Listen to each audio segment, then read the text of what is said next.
Does this look? There we go. Hi. So tell me a little bit about this project of yours. I'm so excited to hear all about it. Sure. Well, thanks for having me, Of Sammy. course. Yeah, so the film, it's a short doc called Stranger at the Gate, and it tells the story of a group of congregants of a mosque based in Muncie, Indiana, and they encounter a stranger, thus the title Stranger at the Gate, who arrives at their mosque, and little do they know he's there to kill them. He's there to blow up their mosque. And the film really focuses on the interaction that happens between these, people who are just going about their lives and at their mosque and with their community, dealing with a would-be mass murderer who shows up at their door. And the film focuses on that initial encounter and then what happens after that. And it's got a lot of twists and turns, and it's a real true story. It's a documentary, and I think there's a lot of lessons to be learned from the narrative. Nice. And tell me, what was the biggest challenge about making the movie? Hmm. I think the biggest challenge was that, this is a retelling of a story. This story happened several years ago, and, there's not any archival footage or any material that exists. So we had to find a way to retell this story in a cinematic way. And, we really focused in on getting great interviews and great testimonies from all of the people involved, from the congregants of the mosque who were there when this guy arrived, to the guy, the stranger himself, who is a former Marine, and then to his family members, his wife, his daughter, everyone who was around when he was hatching this plot to blow up this mosque, and just hearing from them, and then finding other ways to come up with visuals that can make this story work. So that was probably the biggest challenge. And what we did is because it's a story about military and about reconnaissance, we leaned heavily into drone shots.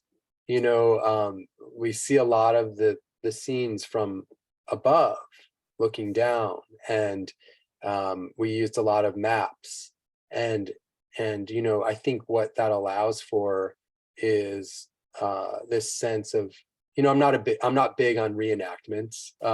We didn't want to do that in this film at all. So, but what I like about some of the aerial shots is that they allow the viewer to imagine what's going on down there. What is going on? We can kind of almost see it, and you can imagine it in your mind. And I think sometimes that is much more interesting than actually showing the viewer what you think it is, and allow them to imagine it by giving them just enough that it sets the stage for them to daydream what was happening. Incredible. And without giving too much away, what's one scene you're most looking forward to everybody seeing? Which scene? Yes, without giving too much away. Yeah, that's a hard one. Well,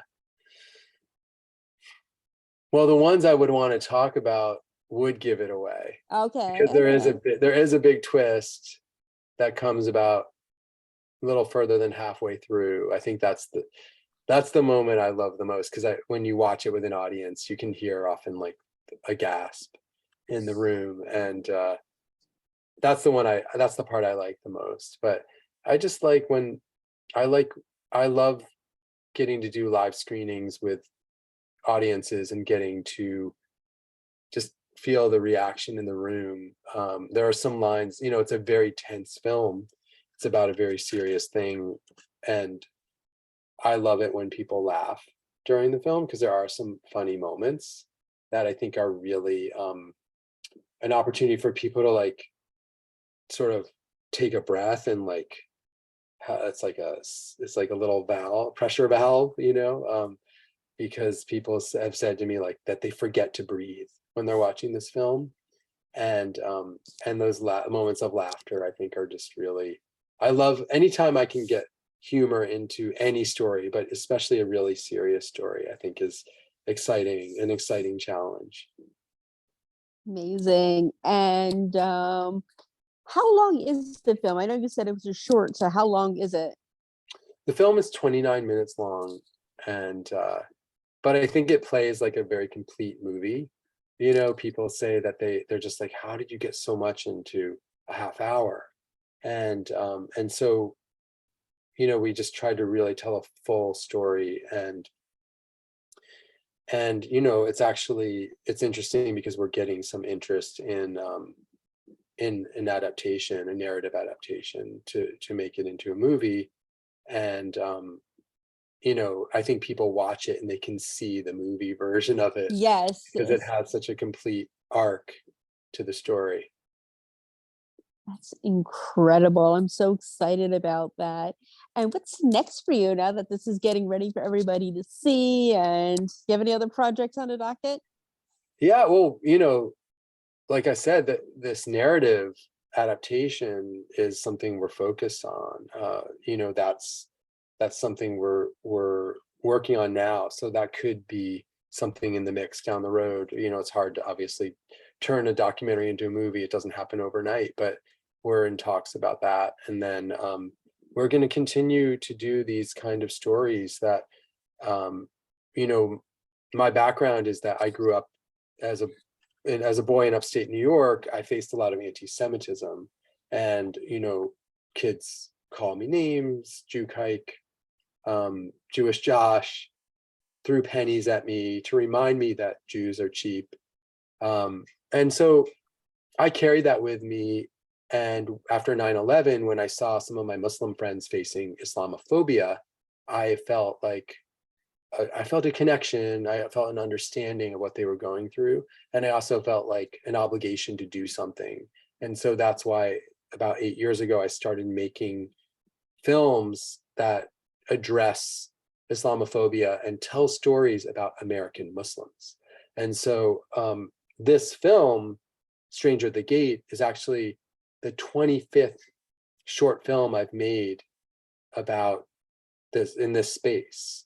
And so, you know, we're going to continue to make films of the, you know, in this space. So there will be a 26th film and a 27th film, and we're planning that out now. So that's what's up next. That's incredible. And thank you so much for doing that. I mean, I can't personally relate to it, but I know people out there can. And I think it's amazing that you're bringing so much awareness to so many important topics. Thank you. I appreciate Yeah, that. of course, of course. And what's one topic that you want to hit that you haven't yet? Hmm.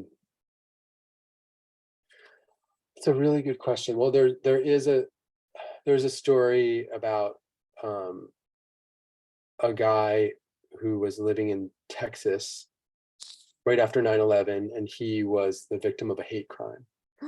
After 9/11, you know, someone came into the gas station where he worked and assumed that he was Muslim, and they shot him in the face at point blank range.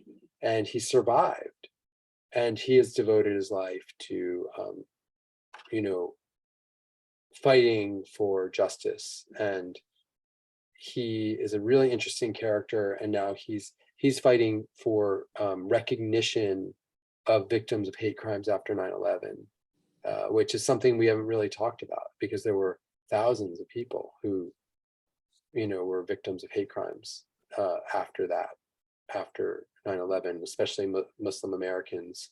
And so I'm really interested in telling that story and his efforts to be recognized. And so that might be something we do soon. I can't wait to see, and I definitely think that this is a topic that we need to learn more about and bring awareness to it. And again, I'm so proud of you for doing that. Thank you. I really appreciate that. Thanks. Your support. And where can we follow you on social media so we can continue to follow all these incredible projects? Sure. Yeah. So, well, we, you know, Instagram, I believe it's JR Seftel, Seftel. And then we have a Stranger at the Gate Instagram page that you can follow. And we also, our broader series is called Secret Life of Muslims, which is also, you know, it's on Facebook mostly, we have like 100,000 followers there. It's really nice, a nice community. And yeah, I'd love that if people would follow, keep up with what we're doing. Wonderful. Well, thank you so much for taking the time today. I appreciate you and good luck with everything. We'll talk Th- again soon. Thanks so much. All right, take Thank care. you. Bye. Bye-bye.